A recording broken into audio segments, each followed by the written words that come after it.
എല്ലാവർക്കും സലു കിച്ചണിലേക്ക് സ്വാഗതം. ഇന്ന് നമ്മൾ മലയാളികൾ ഏറെ ഇഷ്ടപ്പെടുന്ന ഒരു നാടൻ സദ്യയാണ് ഞാൻ തയ്യാറാക്കാൻ പോകുന്നത്. അപ്പൊ അതിന് വേണ്ടിയിട്ട് മരിച്ചീനി എടുത്തിട്ടുണ്ട്. അപ്പൊ മരിച്ചീനി ഞാൻ ഇവിടെ തോലൊക്കെ കളഞ്ഞ് ഇങ്ങനെ വട്ടത്തിനാണ് അരിഞ്ഞെടുത്തിരിക്കുന്നത് കേട്ടോ. ഇത് നന്നായിട്ടൊന്ന് കഴുകി മാറ്റാണ്. അതിൽ ആ ഒരു സ്റ്റാർച്ച് ഉണ്ടല്ലോ, അത് പോത്തക്ക രീതിയിലൊന്ന് കഴുകിയെടുക്കണം. അപ്പോൾ നല്ലതുപോലെ ആ സ്റ്റാർച്ച് പോയി കിട്ടണം. അപ്പോൾ കഴുകിയെടുത്ത ശേഷം നമുക്ക് ഇതിലേക്ക് പാകത്തിനുള്ള വെള്ളം ഒഴിച്ച് നമ്മളിത് വേവിക്കാൻ വെക്കുകയാണ് ചെയ്യണത്. മരിച്ചീനി എപ്പോഴും 2 വെള്ളത്തിൽ തന്നെ വേവിച്ചെടുക്കണം. അതായത് ഒരു വെള്ളത്തിൽ തിള വന്ന ശേഷം നമ്മൾ ഊറ്റിയെടുത്തിട്ടാണ് അടുത്ത തിളച്ച വെള്ളം ഒഴിച്ച് വേവിച്ച് ഊറ്റിയെടുക്കുന്നത്. ഈ മരിച്ചീനിയിൽ ഒരുതരം പോയിസൺ ഉണ്ട്, അപ്പൊ അതുകൊണ്ടാണ് കട്ടെന്ന് പറയും. അപ്പൊ അത് പോയി കിട്ടാനാണ് അങ്ങനെ ചെയ്യുന്നത്. എപ്പോഴും നിങ്ങൾ ശ്രദ്ധിച്ചിട്ടില്ലേ, പഴമക്കാരെടുത്ത് ചോദിച്ചു നോക്കിയേ, അവരൊക്കെ ഇങ്ങനെ 2 വെള്ളത്തിൽ തന്നെയാണ് വേവിച്ചെടുക്കുന്നത്. ഇപ്പോഴാണ് എല്ലാവരും പ്രഷർ കുക്കറിലൊക്കെ വേവിച്ച് ഞാൻ കാണുന്നത്. പക്ഷെ അത് വളരെ തെറ്റാണ് കേട്ടോ. അങ്ങനെ നമ്മൾ വേവിച്ചെടുക്കാൻ പാടില്ല. അപ്പൊ പച്ചമുളകും കുറച്ചധികം കറിവേപ്പിലയും പാകത്തിനുള്ള ഉപ്പും ചേർത്താണ് നമ്മൾ ആദ്യം ഇതൊന്ന് വേവിക്കുന്നത്. അപ്പൊ എനിക്ക് നല്ല പച്ച മാങ്ങ കിട്ടിയിട്ടുണ്ട്. 1 മാങ്ങ കിട്ടിയിട്ടുള്ളൂ കേട്ടോ. അത് കാണാൻ നല്ല ഭംഗിയുണ്ട് അല്ലേ. അപ്പൊ ഇത് സത്യം പറഞ്ഞാൽ ഇങ്ങനെ കാണുമ്പോൾ നമുക്കിത് ഉണ്ടാക്കാനേ തോന്നൂല, അത്ര ഭംഗിക്കിരിക്കണം കൊണ്ടയോട് കൂടിയിട്ട്. അപ്പൊ ഞാനത് നന്നായിട്ടൊന്ന് കഴുകിയെടുത്ത ശേഷം അതൊന്ന് കട്ട് ചെയ്തെടുക്കണം. അപ്പൊ ഈ 1 മാങ്ങ വെച്ചിട്ടാണ് നമ്മൾ ഇന്ന് ഒരു അച്ചാർ തയ്യാറാക്കുന്നത്. അപ്പൊ ഞാൻ ഈ അച്ചാർ ഉണ്ടാക്കുന്നതിന്റെയൊക്കെ വീഡിയോ ഇതിനു മുൻപ് കാണിച്ചിട്ടുള്ളതാണ്. എന്നാലും കുറേ നമ്മളുടെ വ്യൂവേഴ്സ് അച്ചാർ വേണം എന്ന് പറഞ്ഞ് ആവശ്യപ്പെടുന്നുണ്ട്. അപ്പൊ ഞാൻ വിചാരിച്ചു ശരി, ഞാൻ എന്തായാലും ഉണ്ടാക്കുന്നുണ്ട്. അപ്പൊ അത് കാണാത്തവരുണ്ടെങ്കിൽ നിങ്ങൾക്കും ഇത് കാണാമല്ലോ. അപ്പൊ ഈ 1 മാങ്ങ നല്ല മാംസം ഉണ്ടായിരുന്നു കേട്ടോ. അതേ കട്ട് ചെയ്ത് ഞാൻ ഒരു ചട്ടിയിലേക്ക് മാറ്റിയിട്ടുണ്ട്.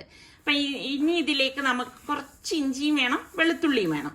അപ്പൊ ഈ ഇഞ്ചിയും വെളുത്തുള്ളിയും നമുക്കൊന്ന് ക്ലീൻ ചെയ്ത് അതൊന്ന് കട്ട് ചെയ്തെടുക്കണം.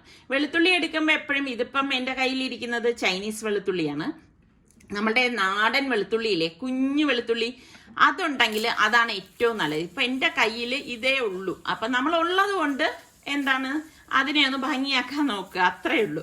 അപ്പൊ നിങ്ങളുടെ കയ്യിൽ ചെറുതുണ്ടെങ്കിൽ ആ ചെറുത് തന്നെ നിങ്ങൾ ഉപയോഗിച്ചാൽ മതി കേട്ടോ. എന്നിട്ട് ഇത് കഴുകിയ ശേഷം ചെറുതായിട്ടൊന്ന് കുനുകുനാന്നോ നീളത്തിനോ നമുക്ക് ഇഷ്ടമുള്ളതുപോലെ അരിഞ്ഞെടുക്കുക. അപ്പൊ അച്ചാറിനൊക്കെ ആകുമ്പോൾ നമുക്ക് ഇതുപോലെ കുറച്ച് നീളത്തിനൊക്കെ അരിഞ്ഞെടുക്കുമ്പം അച്ചാർ ഇങ്ങനെ കഴിക്കുമ്പോഴേക്കും നമുക്ക് വായിൽ ഇങ്ങനെ കടിക്കാനൊക്കെ കിട്ടും, ഒരു ടേസ്റ്റാണ്. അപ്പൊ അതിനിടെ ഞാൻ മീൻ പൊരിക്കാൻ വേണ്ടി കുരുമുളക് പൊടിയും മഞ്ഞൾപ്പൊടിയും കാശ്മീരി ചില്ലി പൗഡറാണ് ഇട്ട് കൊടുക്കുന്നത്. ഇതാവുമ്പോൾ അധികം എരിവൊന്നും ഉണ്ടാകത്തില്ല. ഇതിലേക്ക് നമുക്ക് പാകത്തിനുള്ള ഉപ്പും കൂടി ഇട്ട് കൊടുക്കാം.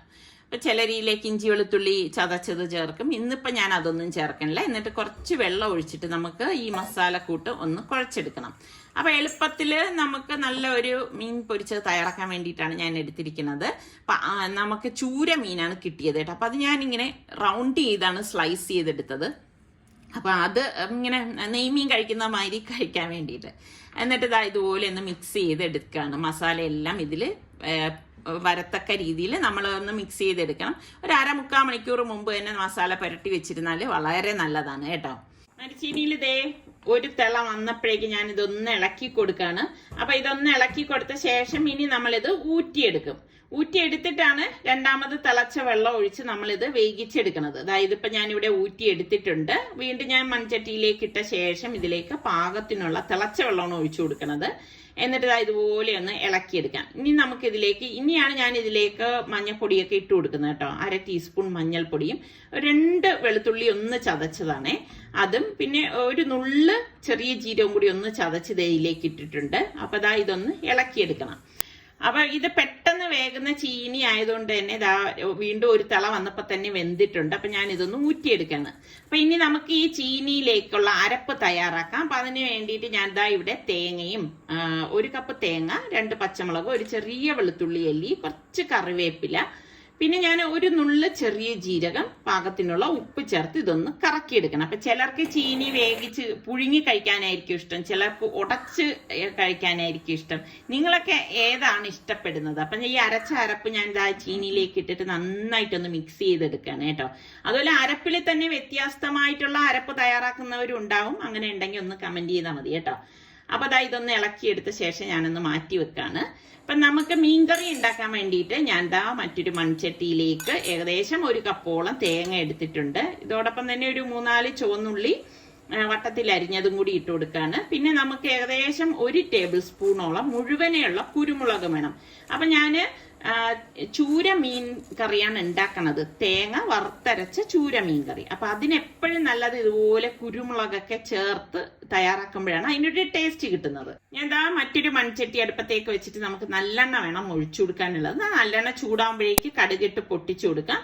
ഇതോടൊപ്പം തന്നെ കുറച്ചധികം കറിവേപ്പില ഞാൻ ചേർത്ത് കൊടുക്കുന്നുണ്ട്. ഇപ്പൊ ഇൻസ്റ്റന്റ് അച്ചാറായതുകൊണ്ടാണ് കറിവേപ്പില ഞാൻ ചേർത്തത്. പിന്നെ നമുക്ക് വെളുത്തുള്ളിയും ഇഞ്ചിയും നീളത്തിലരിഞ്ഞത് ഇതിലേക്ക് ഇട്ടിട്ട് ഒന്ന് മൂപ്പിച്ചു കൊടുക്കണം. അത് നല്ലതുപോലെ ഒരു മൂത്ത മണം വരുന്ന ആ ഒരു സമയത്ത് നമുക്ക് ഗ്യാസ് ഓഫ് ചെയ്ത് കൊടുക്കാം. 1/2 ടീസ്പൂൺ മഞ്ഞൾപ്പൊടി, 3 teaspoon Kashmiri chilli powder, 1/2 teaspoon കായപ്പൊടി മസ്റ്റ് ആയിട്ട് ചേർക്കണം, എങ്കിലേ അച്ചാർ നന്നാവത്തുള്ളൂ. പിന്നെ പാകത്തിനുള്ള ഉപ്പ്. മാങ്ങയിൽ നമ്മളിപ്പോ ഉപ്പ് ഇട്ടിട്ടില്ലല്ലോ, അപ്പൊ അതുകൊണ്ടാണ് ഇതിലേക്ക് ഉപ്പ് ചേർത്ത് കൊടുത്തത്. എന്നിട്ട് ഇതുപോലെ ഒന്ന് ഇളക്കി കൊടുക്കാം. ഇതുപോലെ ഒന്ന് ഇളക്കി ഞാനൊന്ന് തണുക്കാനായിട്ട് വെക്കാണ്. നമ്മളുടെ തേങ്ങ റോസ്റ്റ് ആയി വരുന്നുണ്ട്. ഒരുപാട് ഞാൻ അങ്ങനെ റോസ്റ്റ് ആക്കത്തില്ല. ഇതിലേക്ക് ഞാൻ 1 ടീസ്പൂൺ മഞ്ഞൾപ്പൊടി, 2 ടീസ്പൂൺ മല്ലിപ്പൊടി, 3 ടീസ്പൂൺ കാശ്മീരി ചില്ലി പൗഡർ. പിന്നെ നമുക്ക് ഇത് നന്നായിട്ട് ഈ പൊടികൾ പച്ചമണം മാറത്തക്ക രീതിയിൽ ഒന്ന് ചൂടാക്കിയെടുക്കണം. ഈ സമയം കൊണ്ട് ഞാനൊരു നെല്ലിക്ക വലിപ്പത്തിലെ പുളി 1/4 കപ്പ് വെള്ളം ഒഴിച്ച് പിഴിയാനായിട്ട് വെച്ചിട്ടുണ്ടായിരുന്നു കേട്ടോ. അപ്പൊ ഇത് തീ കുറച്ച് വെച്ചിട്ട് വേണം നമ്മളിത് റോസ്റ്റ് ചെയ്ത് എടുക്കാനുള്ളത്. അപ്പൊ അച്ചാറിന്റെ ആ ഒരു കൂട്ട് ഒന്ന് തണുത്തിട്ടുണ്ട്. ഇതിലേക്ക് നമുക്ക് കുറച്ച് വിനാഗിരി ഒഴിക്കാം. ഞാനൊരു 3 ടേബിൾ സ്പൂൺ കണക്ക് പറയുകയാണെങ്കിൽ എടുത്തിട്ടുണ്ട്. എന്നിട്ട് ഇതുപോലെ ഒന്ന് ഇളക്കി കൊടുക്കാം.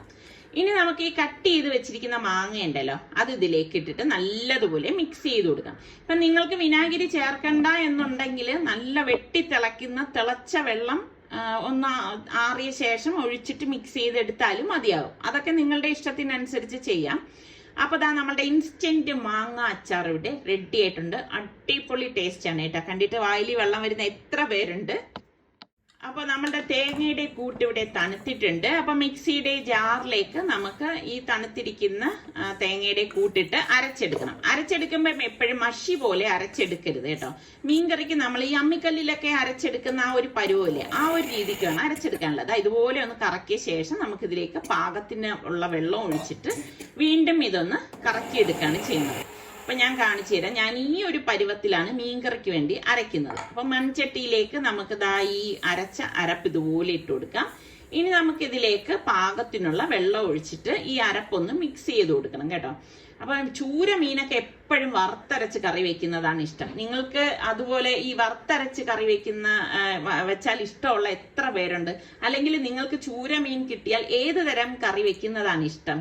അപ്പൊ ഇത് കണ്ടോ, പുളി വെള്ളം ഞാൻ ഇവിടെ പിഴിഞ്ഞെടുത്തതാണ്. അതും കൂടി ഇതിലേക്ക് ഒഴിച്ചു കൊടുക്കാം. അപ്പൊ നമ്മളെ പിഴിപുളി എനിക്ക് തോന്നുന്നു നമ്മുടെ തിരുവനന്തപുരത്താണ് കൂടുതൽ ഉപയോഗിക്കുന്നതെന്ന് തോന്നുന്നു അല്ലേ. അപ്പൊ ഞാൻ ഇതിലേക്ക് പാകത്തിനുള്ള വെള്ളം കൂടെ ഒഴിച്ചിട്ടുണ്ട്. എന്നിട്ട് നമ്മൾ നോക്കണം അതിൽ ഉപ്പും പുളിയൊക്കെ പാകത്തിനുണ്ടോന്ന്. അപ്പൊ എനിക്ക് കുറച്ച് ഉപ്പിന്റെ കുറവ് വന്നുകൊണ്ട് ഞാൻ ഇട്ട് കൊടുത്തിട്ട് വീണ്ടും ഒന്ന് ഇളക്കി മിക്സ് ചെയ്തെടുക്കുകയാണ്. അപ്പൊ ഞാനിങ്ങനെ വീഡിയോ കാണിക്കുമ്പോൾ പലരും ചോദിക്കും, നിങ്ങൾ ഇതാണോ ഈ പുളിയാണോ ഉപയോഗിക്കുന്നതൊക്കെ അതിശയത്തിൽ ചോദിച്ചുകൊണ്ടാണ് ഞാൻ അങ്ങനെ പറഞ്ഞത്. എന്നിട്ട് നമുക്ക് മുരിങ്ങയ്ക്കയും തിരുവനന്തപുരത്തിന്റെ സ്വന്തം തൊണ്ടമുളകും കുറച്ച് കറിവേപ്പിലയും കൂടി ഇട്ട് കൊടുക്കാണ്. അപ്പൊ ചൂര മീൻ എപ്പോഴും നല്ലത് ഇതുപോലെ മുരിങ്ങയ്ക്കായൊക്കെ ഇട്ട് കറി വെക്കുന്നതാണ്. നിങ്ങളുടെ അഭിപ്രായം എന്താണ്? അപ്പൊ ഞാൻ അടച്ചു വെച്ച് ഒരു ഇതുപോലെ നല്ലതുപോലെ വെട്ടി തിളയ്ക്കുന്ന സമയത്ത് അടപ്പ് മാറ്റി ഇതുപോലെ നമ്മൾ കഴുകി വൃത്തിയാക്കി വെച്ചിരിക്കുന്ന മീൻ കഷ്ണങ്ങൾ ഇതിലേക്ക് ഇട്ട് കൊടുക്കണം. ശരിക്കും പറഞ്ഞാൽ ഏതൊരു മീനിനെക്കാളും വറുത്തരച്ച് കറി വെച്ചാൽ ടേസ്റ്റ് കിട്ടുന്ന ഒരു മീനാണ് ചൂരമീൻ എന്ന് പറയുന്നത് അല്ലേ. ശരിക്കും തലേ ദിവസം ഉണ്ടാക്കിയിട്ട് പിറ്റേ ദിവസം ഈ ഒരു കറി കൂട്ടി കഴിക്കുമ്പോഴാണ് അതിന്റെ ഒരു ടേസ്റ്റ് ഇരിക്കുന്നത്. അപ്പൊ ഞാനത് വേവിക്കാനായിട്ട് അടപ്പിട്ട് മൂടി വെച്ചിരിക്കുകയാണ്. ഇനി നമുക്ക് കൊച്ചുള്ളിയും വേണം. ഒരു 5 കൊച്ചുള്ളി ഞാൻ എടുത്തിട്ടുണ്ട്. നമ്മുടെ കാന്താരി മുളകും എടുത്തിട്ടുണ്ട്. കാന്താരി മുളകിലാണെങ്കിൽ ഒരുപാട് ഗുണങ്ങളുള്ളതാണ്. കൊളസ്ട്രോൾ ഒക്കെ ഭയങ്കര കൺട്രോൾ ചെയ്യുന്നൊക്കെയാണ് പറയുന്നത്. ഒത്തിരി ഗുണങ്ങളുള്ളതാണ് കാന്താരി മുളക്. അപ്പൊ ഇടയ്ക്കൊക്കെ നമ്മൾ ഇതും ഭക്ഷണ രീതികളിൽ ഉൾപ്പെടുത്താൻ ശ്രമിച്ചാൽ നമ്മുടെ ഹെൽത്തിനൊക്കെ വളരെ നല്ലതല്ലേ. അപ്പോൾ നാട്ടിലൊക്കെ ഉള്ളവർക്ക് സുലഭമായി നമുക്ക് കാന്താരി മുളക് കിട്ടുമല്ലേ. പുറം രാജ്യങ്ങളിലൊക്കെ ഉള്ളവർക്കാണ് ഇത് കിട്ടാൻ കുറച്ച് ബുദ്ധിമുട്ട് വരുന്നത്. അപ്പൊ ഞാൻ ഇതൊന്ന് ചതച്ചെടുക്കുകയാണ്. അപ്പൊ ഞാൻ ഇവിടെ തൈര് എടുത്തിട്ടുണ്ട്. തൈരിലേക്ക് പാകത്തിനുള്ള ഉപ്പിട്ട് എടുത്തിട്ട് അത് നമുക്കൊന്ന് മിക്സ് ചെയ്തെടുക്കാം. തൈരെന്ന് പറയുമ്പോൾ തന്നെ നമ്മളെ ദഹന പ്രക്രിയയൊക്കെ നല്ല സൂപ്പറായിട്ട് പ്രവർത്തിക്കുന്ന ഒരു സംഭവമാണ്. അപ്പൊ ഈ കാന്താരി മുളകും ഇതെല്ലാം കൂടെ ചേർത്തിട്ടുള്ള ഒരു തൈരാകുമ്പോഴേക്ക് എന്തുകൊണ്ട് നമ്മുടെ ശരീരത്തിന് നല്ല ഒരു ഫ്രഷ് ഫീൽ ചെയ്യുന്നതാണ് ഞാൻ വിശ്വസിക്കുന്നത്. ഇതുപോലെ ഇളക്കി കൊടുക്കാം കേട്ടോ. ഇതെല്ലാം ചേർത്തിട്ട് ഇളക്കിയെടുക്കണം. അപ്പൊ ഞാൻ പറഞ്ഞ സദ്യയുടെ മറ്റൊരു ഹൈലൈറ്റ് ആണ് ഈ കാന്താരി മുളകിട്ട തൈരെന്ന് പറയുന്നത്. കണ്ടോ, അടിപൊളി ടേസ്റ്റ് ആണ് കേട്ടോ. ചെയ്തിട്ടില്ലെങ്കിൽ ഇങ്ങനെ ഒന്ന് ചെയ്ത് നോക്കണേ. അപ്പോൾ ഒരു 4 മിനിറ്റ് കഴിഞ്ഞ ശേഷം 4-5 മിനിറ്റ് ആയിട്ടുണ്ടാവും. ഞാൻ എന്താ നമ്മുടെ മീൻകറിയുടെ അടപ്പൊന്ന് മാറ്റി നോക്കാണ്. കറിയൊക്കെ പാകത്തിന് തിളച്ചതാ, നിങ്ങൾക്ക് കാണുമ്പോൾ തന്നെ അറിയാം നല്ല പരുവത്തിന് വന്നിട്ടുണ്ട് കേട്ടോ. അപ്പോൾ ഇതാണ് നമ്മുടെ മീൻകറിയുടെ പരുവം എന്ന് പറയുന്നത്. നല്ല ഉപ്പും പുളിയൊക്കെ ഇറങ്ങി നല്ല ഒരു, നമുക്ക് കാണുമ്പോൾ തന്നെ അറിയാം, അതിന്റെ തിള കാണുമ്പോൾ തന്നെ നമുക്ക് അറിയാൻ പറ്റും. അപ്പൊ ഞാൻ അടച്ചൊന്ന് മാറ്റി വെക്കാണ്. ഞാനൊരു 8-9 ചുവന്നുള്ളിയും ഒരു ചെറിയ പീസ് നെല്ലിക്ക വലിപ്പത്തിലുള്ള പീസ് പുളി കഴുകി എടുത്തിട്ടുണ്ട്. അതും കൂടി ഇതാ കല്ലിൽ വെച്ചൊന്ന് ചതച്ചെടുക്കണം കേട്ടോ. നല്ലതുപോലെ അതൊന്ന് മിക്സ് ആക്കി എടുക്കണം. ചതച്ച് മിക്സായ ശേഷം ഞാൻ ഇതിലേക്ക് ഇവിടെ നമ്മളുടെ തിരുവനന്തപുരത്ത് സുലഭമായി കാണുന്നുണ്ട് ഈ ഒരു ഒടംകൊല്ലി മുളക്, അതും പാകത്തിനുള്ള ഉപ്പും കൂടി ഇട്ട് കൊടുക്കണം. ഞാനിവിടെ 4 ഒടംകൊല്ലി മുളക് എടുത്തിട്ടുണ്ട്. ഒരു മുളക് കഴിക്കുമ്പോൾ തന്നെ അത്യാവശ്യം നല്ല എരിവാണ് കേട്ടോ. അപ്പൊ നിങ്ങൾ എന്താണ് ആ മുളകിന് പേര് പറയുന്നത്? അപ്പൊ ഞാൻ ഇതിനിടയിൽ മീൻകറി ഒന്ന് ചുറ്റിച്ചിട്ട് അടച്ച് മാറ്റി വെക്കാനായിട്ട് പോണ്. കറി കണ്ടോ പരുവത്തിനായി വന്നിരിക്കണം. ചട്ടി ആയതുകൊണ്ടാണ് തിളച്ചുകൊണ്ടിരിക്കുന്നത്. അപ്പൊ അതാ ഞാനൊന്ന് മാറ്റി വെച്ചിട്ടുണ്ട്. ഇനി നമ്മുടെ ഈ കൂട്ടിലേക്ക് വെളിച്ചെണ്ണ ഒഴിച്ചു കൊടുക്കണം. അത് ചതച്ചെടുത്ത ശേഷം വെളിച്ചെണ്ണയാണ്, മറ്റെണ്ണയിലെക്കാളും ഏറ്റവും നല്ല വെളിച്ചെണ്ണ തന്നെയാണ് കേട്ടോ. വെളിച്ചെണ്ണ ഒഴിച്ച് കൈ കൊണ്ട് നന്നായിട്ടൊന്ന് ഞരടിയെടുക്കണം. ശരിക്കും നമ്മുടെ കൈയൊക്കെ അങ്ങ് പുകഞ്ഞു പോകും കേട്ടോ ഇതിങ്ങനെ ഞരടിയെടുക്കുമ്പോൾ. പക്ഷെ ഇത് നമ്മൾ കൂട്ടി കഴിക്കുമ്പോഴുള്ള ടേസ്റ്റ് ഉണ്ടല്ലോ, അപാര ടേസ്റ്റാണ്. അപ്പോൾ ഇത് ഞാൻ ഒരു പാത്രത്തിലേക്ക് മാറ്റുവാണ്. ഇനി ഞാൻ മീന് പൊരിച്ചെടുക്കാനായിട്ട് പോവാണ്. വെളിച്ചെണ്ണയിൽ തന്നെയാണ് ഞാൻ മീന് പൊരിച്ചെടുക്കുന്നത്. അപ്പൊ ഇന്ന് ഞാൻ ഉണ്ടാക്കുന്ന നമ്മുടെ സദ്യ എന്ന് പറയുന്നത് പഴങ്കഞ്ഞിയാണ് കേട്ടോ. നമ്മളുടെ ആൾക്കാർക്കൊക്കെ പ്രിയപ്പെട്ട ഒരു ഭക്ഷണമാണ് പഴങ്കഞ്ഞി എന്ന് പറയുന്നത് അല്ലെ. ഒരുപാട് ഗുണങ്ങൾ പഴങ്കഞ്ഞിയിൽ നമുക്ക് കിട്ടും. ചോറ് കഴിക്കുന്നതിനേക്കാൾ ഏറെ ഗുണങ്ങളാണ് നമുക്ക് പഴങ്കഞ്ഞിയിൽ കിട്ടുന്നത്. അയൺ, പൊട്ടാസ്യം, ഇതൊക്കെ നല്ലതുപോലെയുള്ള ഒരു സംഭവമാണ്. അതുപോലെ തന്നെ നമ്മൾ ഈ പഴങ്കഞ്ഞി തയ്യാറാക്കുമ്പോൾ എപ്പോഴും തവിടുള്ള ചോറ് വേണം ചൂസ് ചെയ്യാനായിട്ട്. അതായത് പോളിഷ്ഡ് റൈസ് എടുത്തു കഴിഞ്ഞാൽ നമുക്ക് ആ പഴങ്കഞ്ഞിയുടെ ഗുണങ്ങളൊന്നും കിട്ടത്തില്ല. അപ്പൊ നമ്മുടെ ചെമ്പാവരി ചോറിൽ പഴങ്കഞ്ഞി തയ്യാറാക്കുന്നതാണ് എപ്പോഴും ആരോഗ്യത്തിന് നല്ലത്. മീനൊക്കെ കൂട്ടി നമ്മൾ പഴങ്കഞ്ഞി കഴിക്കുമ്പം നമ്മുടെ ശരീരത്തിന് വേണ്ട പ്രോട്ടീൻ കിട്ടും. ദഹനത്തിന് പരിഹാരമാണ് തൈര് ഒഴിക്കുന്നത് കൊണ്ട്. അപ്പൊ ഒരുപാട് ഗുണങ്ങളുണ്ട് കണ്ടോ. പഴങ്കഞ്ഞി ഇവിടെ റെഡി ആയിട്ടുണ്ട്. അപ്പൊ ഞാൻ ഇനി ഇത് എങ്ങനെയാണ് എടുക്കുന്നതെന്ന് കാണിച്ചു തരാം. ശരിക്കും പറഞ്ഞാൽ ഇതെല്ലാം പഴങ്കഞ്ഞി നമ്മൾ ആഴ്ചയിൽ ഒരു പ്രാവശ്യമെങ്കിലും നമ്മളുടെ ആഹാര രീതിയിൽ ഉൾപ്പെടുത്തി കഴിഞ്ഞാൽ വളരെ ഹെൽത്തി ആയിട്ടുള്ള ഒരു സംഭവമാണ്. സ്ത്രീകൾക്കാണെങ്കിൽ ഈ ഹോർമോണിന്റെ പ്രശ്നങ്ങളൊക്കെ പരിഹാരമാണ്. അതുകൊണ്ട് പണ്ടത്തെ കാലത്തെ ആൾക്കാർക്ക് ഇന്നത്തെ കാലത്തെ ആൾക്കാരെക്കാളും നല്ല ഒരു ആരോഗ്യവും ഉന്മേഷവും ഒക്കെ കിട്ടുന്നത് ഇതൊക്കെ കൊണ്ട് തന്നെയാണ്. അപ്പൊ ഇപ്പൊ നമ്മളുടെ കടകളിലും പഴങ്കഞ്ഞികൾ വാങ്ങിക്കാൻ കിട്ടും അല്ലേ. നമ്മളിങ്ങനെ വണ്ടികളിൽ ഇങ്ങനെ പോകുമ്പോഴേക്ക് കണ്ടിട്ടില്ലേ പഴങ്കഞ്ഞി കട എന്നൊക്കെ പറഞ്ഞിട്ട്. അപ്പൊ അതും ഒരു ട്രെൻഡ് ആയിരിക്കുകയാണ്. അപ്പൊ ഞാൻ പഴങ്കഞ്ഞി ഒരു ചട്ടിയിലേക്ക് എടുത്തു. എന്നിട്ട് നമ്മളുടെ മരിച്ചീനിയും എടുത്തു വെച്ചു. പിന്നെ നല്ല തൈര് എന്ന് പറയുമ്പോൾ വയറിനും ആരോഗ്യത്തിനും വേണ്ട ബാക്ടീരിയ ഒക്കെ അതിലുണ്ടാവും. അപ്പം അയഡിനൊക്കെ ചേർന്നുകൊണ്ട് അതും നമുക്ക് നല്ലത് തന്നെയാണ്. പിന്നെ വേണ്ടത് നമ്മളുടെ ചമ്മന്തിയാണ് ഇല്ലേ. ആ ചമ്മന്തി ഞാൻ ഒരു സൈഡിലേക്ക് വെച്ചു. അതായത് നമ്മുടെ പുളി ചേർത്ത ആ ഒരു ചമ്മന്തി. അപ്പൊ മീൻകറിയാണ് ഞാൻ ഇനി ഇതിലേക്ക് ഒഴിക്കണത്. ഞാൻ പറഞ്ഞില്ലേ ചൂര മീനാണ് ഇതിന് ഏറ്റവും ടേസ്റ്റ് കിട്ടുന്നതെന്ന് പറയുന്നത്. വറുത്തരച്ച ചൂര മീൻകറിക്ക് തന്നെയാണ്. അപ്പൊ ഇത് ഇത്രയും വെച്ച് കഴിഞ്ഞ ശേഷം ഞാൻ നമ്മളുടെ മാങ്ങ അച്ചാറും കൂടി എടുക്കുകയാണ്. ശരിക്കും പറഞ്ഞാൽ ഇത്രയും വിഭവങ്ങളുടെ ഒന്നും ആവശ്യമില്ല കേട്ടോ. പിന്നെ ഈ പറഞ്ഞ മാതിരി ഇതൊക്കെ കൂട്ടി കഴിക്കുമ്പം ഒരു പ്രത്യേക ഫീല് നമുക്ക് കിട്ടും. അപ്പം ഇത്രയും തന്നെ വെച്ചിട്ടേ നമുക്ക് പഴങ്കഞ്ഞി കഴിക്കാവൂ എന്നൊന്നുമില്ല. ഇത് ഞാൻ ഇതിന് മുൻപിട്ട നമ്മുടെ ലൗലോലിക്കയാണ്. അപ്പൊ അതും കൂടി ഒന്ന് ഇളക്കി പരുവത്തിനായിട്ടുണ്ട്. അതും കൂടി ഇട്ട് ഞാൻ എടുക്കാണ്. അപ്പൊ ഇതെല്ലാം കൂട്ടി കഴിക്കുമ്പോൾ എന്ത് ടേസ്റ്റ് ആണെന്നറിയാവോ. അങ്ങനെ നമ്മളുടെ പഴങ്കഞ്ഞി ഇവിടെ റെഡി ആയിരിക്കുകയാണ്. കഴിക്കാൻ പാകത്തിന് എത്തിയിരിക്കുകയാണ്.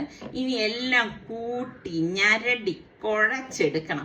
എല്ലാം കൂടി ഇങ്ങനെ തന്നെ കഴിക്കണം കേട്ടോ. എങ്കിലും മാത്രമേ നമുക്ക് ആ ഒരു ഫീലും ആ ഒരു സുഖവും ഒക്കെ കിട്ടത്തുള്ളൂ. ഇത് കുടിക്കുമ്പോൾ ഒരു സുഖം ഉണ്ടല്ലോ. പഴങ്കഞ്ഞി കുടിച്ചിട്ടില്ലാത്ത എത്ര പേരുണ്ട്. എല്ലാവരും ഇത് കുടിച്ചിട്ടുണ്ടെന്ന് ഞാൻ വിശ്വസിക്കുന്നില്ല. ഇത് അറിഞ്ഞൂടാത്ത ആൾക്കാരും നമുക്കിടയിലുണ്ട്. ഉള്ളവരൊന്ന് പറയുക കേട്ടോ. എന്നിട്ട് ഇതുപോലെ ഉണ്ടാക്കി കുടിച്ചു നോക്കണേ. നല്ല അടിപൊളി ടേസ്റ്റാണ്. അപ്പം ഈ രീതിയിൽ എളുപ്പമല്ലേ ഇത് ഉണ്ടാക്കിയെടുക്കാൻ. സിമ്പിളാണ്, വലിയ ചിലവൊന്നും ഇല്ലാതെ നല്ല ഒരു പഴങ്കഞ്ഞി നമുക്ക് വീട്ടിൽ റെഡിയാക്കി എടുക്കാം. നമ്മളുടെ ഈ പഴങ്കഞ്ഞി നിങ്ങൾക്ക് എല്ലാവർക്കും ഇഷ്ടമായെന്ന് വിശ്വസിക്കുന്നു. അപ്പം സബ്സ്ക്രൈബ് ചെയ്യാതെ കാണുന്ന ആരെങ്കിലും ഒക്കെ ഉണ്ടെങ്കിൽ നിങ്ങൾക്ക് ഇഷ്ടപ്പെടുകയാണെങ്കിൽ സബ്സ്ക്രൈബ് ചെയ്യാൻ, ആ ബെല്ലൈക്കൺ പ്രസ് ചെയ്യാനൊന്നും മറന്നു വരുതേ. അടുത്ത നല്ല റെസിപ്പിയോ വ്ളോഗായിട്ടൊക്കെ കാണുന്നത് വരെ എല്ലാവർക്കും ബൈ.